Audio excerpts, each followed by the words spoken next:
Você sabe o que é crédito privado? Quais são os títulos que estão dentro desta classe de ativo? Quais são as vantagens, desvantagens, rentabilidade média? Será que é para o seu perfil? Com um tanto de sopa de letrinhas e às vezes complicado, sabe o que vai acontecer agora neste vídeo? Uma entrevista exclusiva com o Daniel Pegorini, que é da Valora Investimentos, e ele vai trazer informações fantásticas para você colocar em prática a partir de agora. Então você já sabe, pega aí papel e caneta na mão que está na hora de mais um conteúdo aqui no canal. Eu sou Anderson Gonçalves, o seu educador financeiro, e você está no Excelência no Bolso, o canal que investe em você.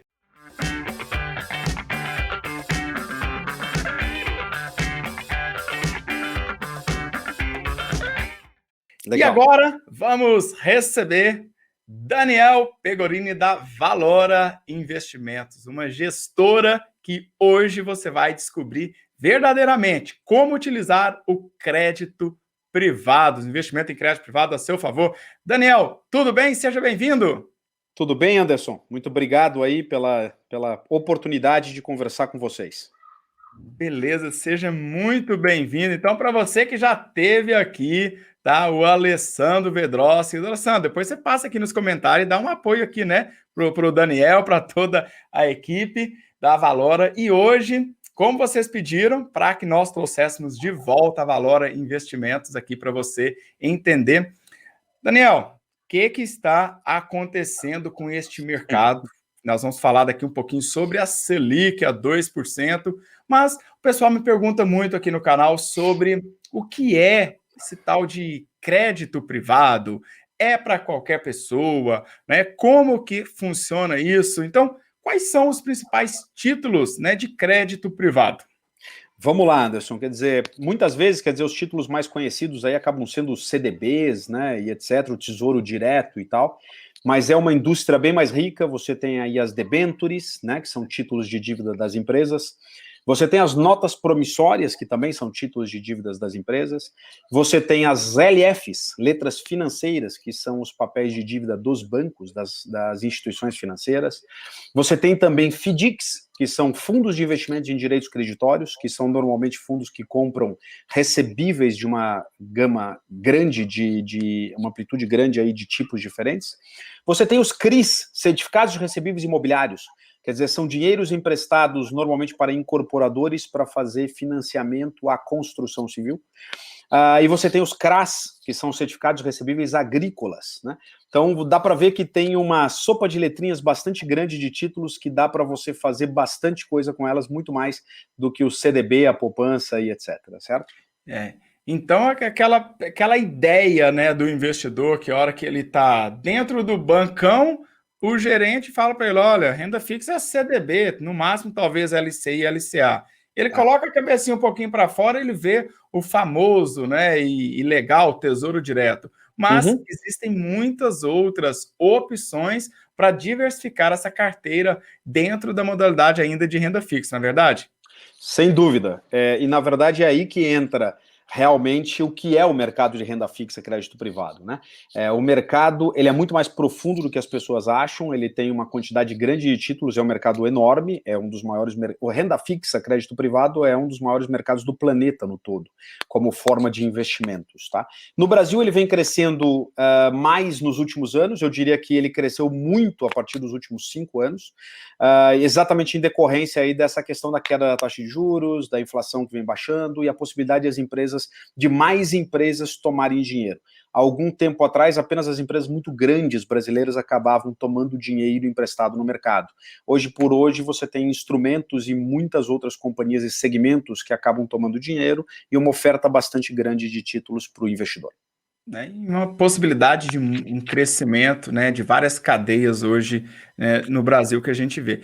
E para o investidor, Daniel, quando a gente olha em termos de vantagens na hora de investir, porque dentro aqui do canal Excelência no Bolso, o nosso objetivo é levar a educação, levar conhecimento e mostrar caminhos alternativos para que o investidor ele comece o seu processo de escolha, que depois talvez lá na frente ele possa vir até mesmo a ter um assessor de uma corretora, mas ele precisa conhecer, né? Ele precisa, eu sempre costumo dizer que é como você jogar um futebol, jogar um xadrez, você precisa entender as regras do jogo. E na hora de investir, quais as vantagens hoje que o crédito privado traz para o investidor? Vamos lá, Anderson. Bom, na minha opinião, quer dizer, sempre que o investidor estiver ali olhando e escolhendo investimentos, ele acaba levando em consideração três coisas principais. A primeira delas é qual o prazo de disponibilidade do dinheiro para o investimento, né? Por quanto tempo ele poderá deixar esse dinheiro investido? É de longo prazo, médio prazo, curto prazo? O segundo é que risco eu quero correr? E é um risco mais alto, mais baixo, ou muito baixo? Eu sou conservador, eu tenho apetite para um pouquinho mais de risco.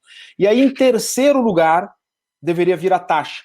Porque a taxa de remuneração, ela, na verdade, muitas vezes é uma componente, uma derivada, uma resultante dos dois outros elementos que eu comentei.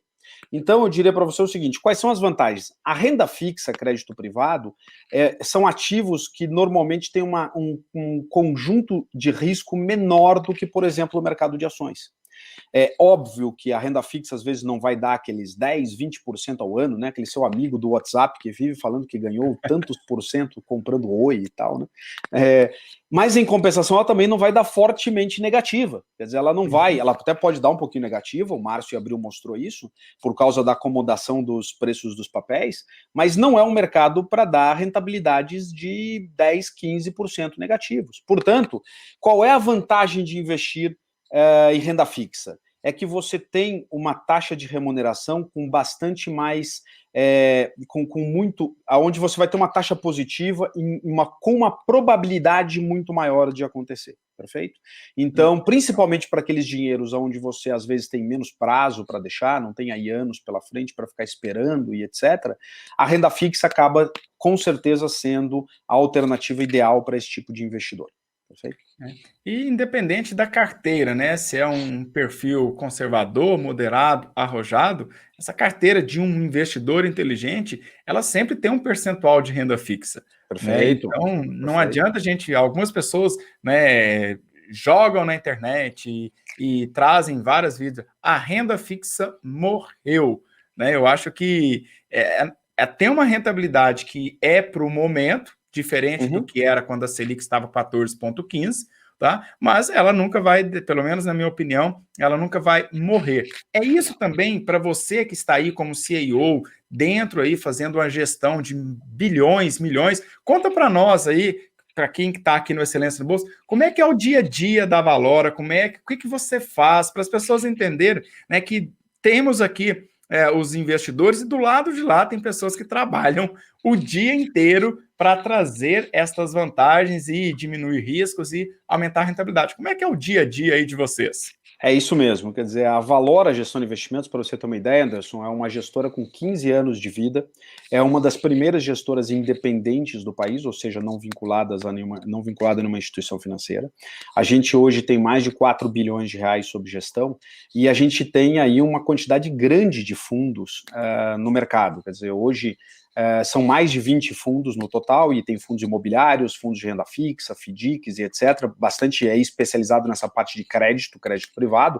E o que a gente passa o dia fazendo é originando operações as melhores possíveis para os nossos investidores e também fazendo uma gestão de carteira, onde você, por exemplo, você comentou aí a questão da diversificação.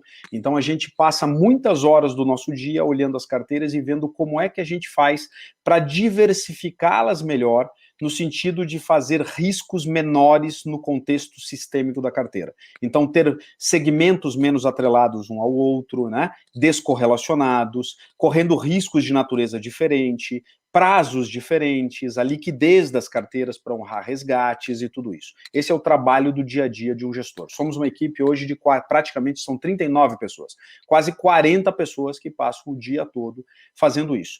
E aí é essa questão, quer dizer, você comentou, um investidor inteligente deveria sempre ter a prática de diversificar a sua carteira. Independente do ambiente que você está vivendo, e a gente viveu os mais diversos ao longo da última década, por exemplo, né? Você teve momentos onde a Bolsa parou e estacionou, teve momentos onde a Bolsa bombou e num ano fez o resultado de vários anos e etc. Mas a verdade é que nada foi melhor no contexto geral de quando você pega uma década, por exemplo, do que um portfólio pulverizado olhando Bolsa, mais renda fixa, mais imobiliários e etc. Tá certo? A lógica de investimentos de médio e longo prazo é você ter portfólios pulverizados. É assim que você corre menos risco sistêmico no mercado. Perfeito. Não é à toa que lá atrás, desde 1990, no Nobel de Economia, a teoria de otimização de portfólio. Né? Foram ter eficiente de investimentos, teoria de composição de portfólio, quer dizer, a Markovitch, né? Quer dizer, esses estudiosos todos, eles fizeram inúmeros modelos matemáticos comprovando que a forma de você sobreviver, não no curto prazo, é óbvio que você sempre pode fazer uma grande tacada no curto prazo, mas a verdade é que você ter uma carteira muito concentrada, você lembra que teve vários momentos aqui no Brasil que você tinha aquelas estradas no Brasil que não eram pista dupla, né? Eram ida e volta, né? Isso. É mais ou menos como você sempre pode fazer uma ultrapassagem e se dar bem numa estrada como aquela. Mas se você fizer 1000 ultrapassagens ao longo de uma viagem, a probabilidade de você se envolver num acidente é muito maior, tá certo? Então, não é que você, num contexto de período pequeno e etc., você não possa ter vantagem estando num portfólio concentrado.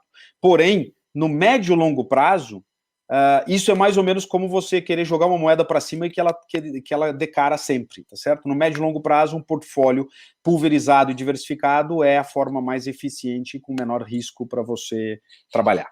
Tá certo? Com certeza. Daniel, e falando exatamente desta ultrapassagem, né, que às vezes você pode estar com um carro 2.0, às vezes pode estar chovendo, às vezes é uma curva, quais são os cuidados que o investidor precisa ter e os erros que você mais vê os investidores que às vezes não contam com uma boa gestora como a Valora para poder trazer toda essa carteira diversificada que eles mais cometem? Vamos lá. O primeiro erro que eu vejo muito acontecer é, às vezes, as pessoas comprarem ativos diretamente, por exemplo, nas suas carteiras, sem pensar que depois, na hora de sair, é uma dificuldade. Então, quando você compra um fundo de investimentos, você está ali comprando um prazo de resgate, você está comprando uma carteira pulverizada. Quando você compra um ativo diretamente, muitas vezes, aí por conta de um assessor financeiro e etc., depois você vai querer vender esse ativo, você pode surpreender, por exemplo, com taxas elevadas, com preços de recompra que podem não ser tão interessantes para você naquele momento, entendeu? Então, isso é uma coisa que eu vejo bastante. Às vezes, a pessoa querendo, às vezes, ter uma taxa de remuneração um pouquinho melhor no curto prazo, entrar num papel muito longo, que tem investimento muito longo e, por exemplo, acabar com um papel que depois ele não consegue ter liquidez no papel. Outra coisa que eu vejo bastante é, às vezes, as pessoas correndo algum risco acima do que tinham a vontade de correr. Muitas vezes, quer dizer, pelo impulso da rentabilidade, compram um papel, compram um título ou um fundo que às vezes tem resgate em 180 dias e etc.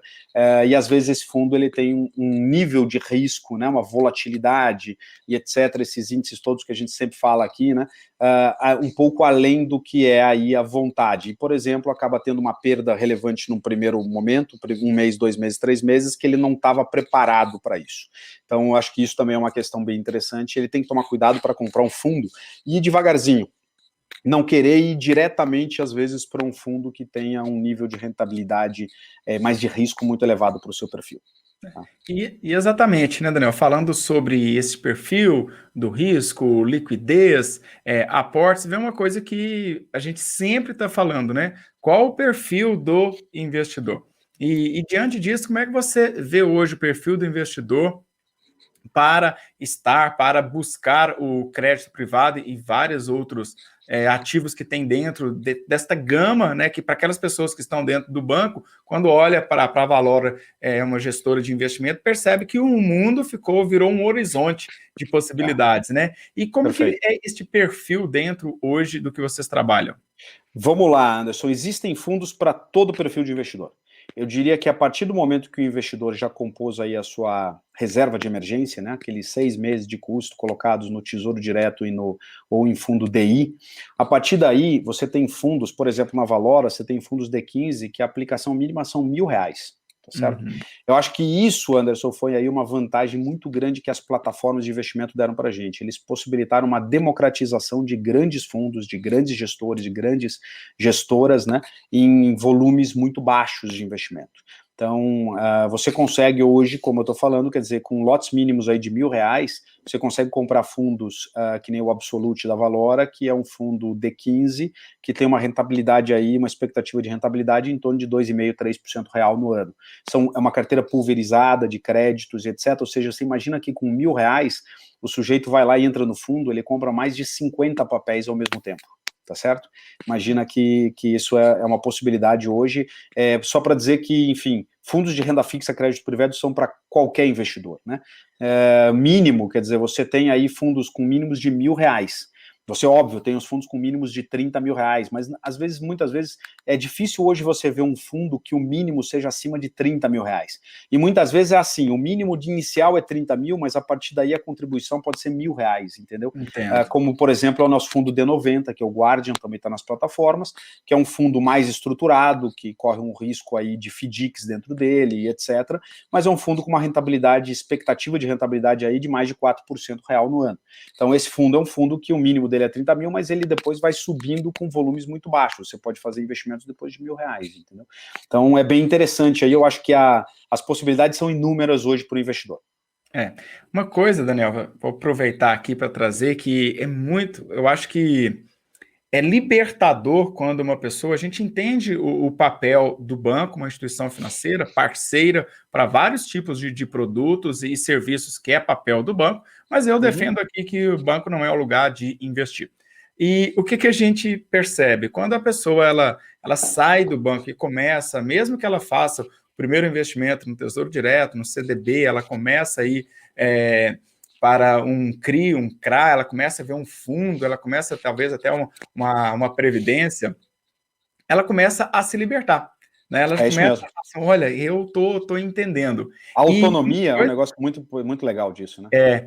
E uma coisa que eu sempre tento colocar aqui, explicar, eu até desenho nos vídeos aqui, é essa questão do D mais 0, D mais 15, D mais 30, D mais 90, porque as pessoas precisam entender que quando eu estou, pelo menos a gente vê do lado de cá, e você vai me dizer na prática se é isso mesmo, né, quando eu coloco meu dinheiro no fundo, uma empresa, CNPJ, CVM, B3, toda essa regulamentação, o fundo vai seguir todo um script, todo um contrato, e esse dinheiro ele vai estar alocado em operações que muitas das vezes aquelas operações do outro lado também, elas não me permitem ter uma liquidez de D mais 30. Então, como que explicar isso para o cliente? Olha, D90 é por causa desses e desses fatores. Como é que você coloca isso para o cliente? Ele consegue entender de um jeito mais simples? Acho que hoje mais, né? Hoje melhor. Antigamente, quer dizer, todo mundo estava muito acostumado naquelas estruturas dos bancos que era o resgate automático, né? Então o cara nem, às vezes, nem. Agora, o custo de você ter um resgate automático é você ter muitas vezes uma aplicação de baixíssima rentabilidade, né?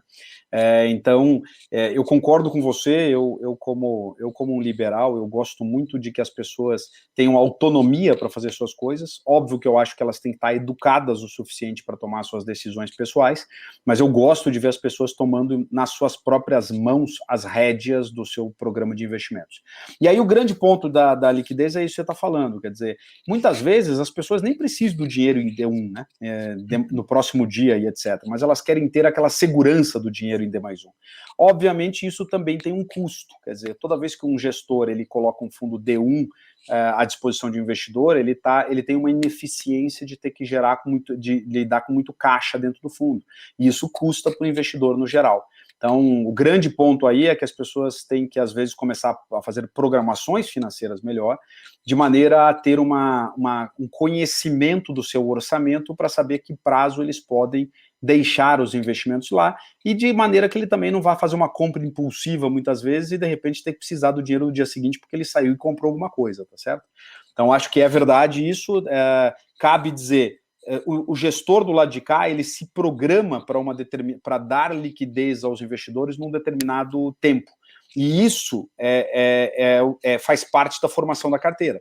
E mais, tem uma série de reguladores olhando isso. Então, por exemplo, um gestor ele não pode pagar um investidor num prazo menor do que o prazo de resgate do fundo, porque ele estaria dando para um investidor em específico um benefício em relação aos outros. Então, isso é proibido pelas legislações vigentes. E o Brasil é um país que tem uma legislação bastante interessante, importante e complexa, sob o ponto de vista de investimentos, e muito boa, tá?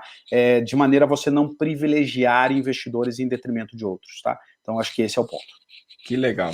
A gente sabe que no final do dia, no final do mês, no final do ano, o que importa é o lucro líquido. Mas o brasileiro, o investidor iniciante, ele está preocupado, Daniel. Quanto rende, hein? Ele esquece, né, da liquidez, da diversificação, do risco do emissor, né, de quem está ali como gestor, como que são a cabeça, né, do Daniel, do Alessandro e mais 37 pessoas dentro da Valora pensando, ele esquece de tudo isso, ele está falando assim, olha, ô professor, o negócio é o seguinte, quanto que rende esse crédito privado? Vamos lá. Fundos de renda fixa crédito privado podem ter rentabilidades que vão aí desde 2% real ao ano, e quando eu falo real, IPCA mais 2%, legal, até rentabilidades do tipo IPCA mais real, né, 7% ao ano, 8% ao ano. Que eu acho que são bem condizentes, quer dizer, quando eu estou falando de dois, são fundos de baixo nível de risco, e quando eu estou falando fundos com mais, às vezes fundos imobiliários, de crédito e etc., que rende aí IPCA mais 6%, IPCA mais 7% ao ano. Que eu acredito, porque as pessoas às vezes veem, né, Anderson, o dinheiro ele não cresce mais nos investimentos da forma como ele crescia lá atrás. Mas também as pessoas esquecem que ele também não é corroído pela inflação da mesma maneira que ele era corroído lá atrás, tá certo? O dinheiro seu rende mais, mas antes ele era também comido pela inflação mais. Hoje em dia ele é comido menos e ele rende menos, né? Mas a relação entre os dois continua muito parecida. Né? E aí vem aquela pergunta, né? E aí, eu vou de encontro com um fundo, que eu sempre falo aqui no canal, é o seguinte, olha, ter um profissional, um especialista, trabalhando para você e tendo uma taxa justa, uma taxa de administração que seja justa, onde os dois estão ganhando, é o melhor dos mundos. Algumas pessoas se aventuram, eu quero comprar direto aquele ativo. E aí, é melhor o fundo ou investir direto nos ativos? O meu conselho, Anderson, é sempre o seguinte: se você é um investidor mais, tem uma expertise um pouco maior, conhece um pouco o mercado, já tem um pouco mais de cancha de mercado, mais anos de investimento, acho que não há mal nenhum em você comprar ativos direto. Agora, compre ativos direto que tem risco de crédito baixo. Então, debêntures de grandes empresas, crise e CRAs de grandes empresas. Sempre que você for comprar, você não reconhecer o nome dos ativos, né, como uma empresa grande, né, quando você fala da BRF, você fala da Movida, você fala, etc., são empresas grandes, então você reconhece o nome delas.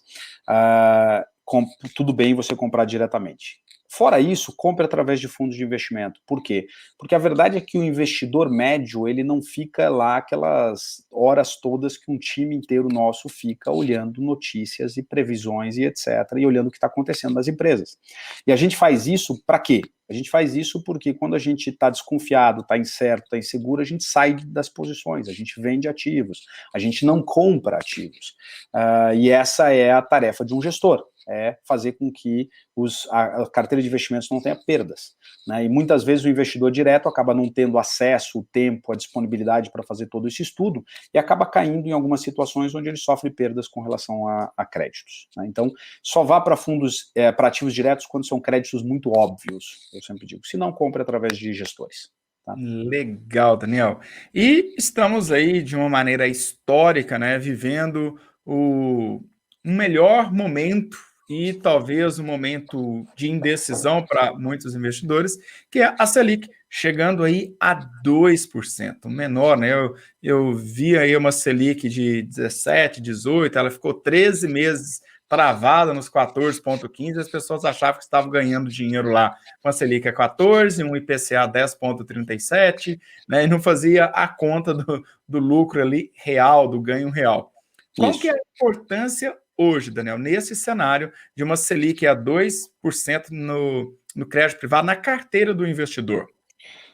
Primeiro lugar, quer dizer, a Selic a 2% abre um sem número de oportunidades para outras empresas, para você ter muito mais empresas tomando crédito no Brasil.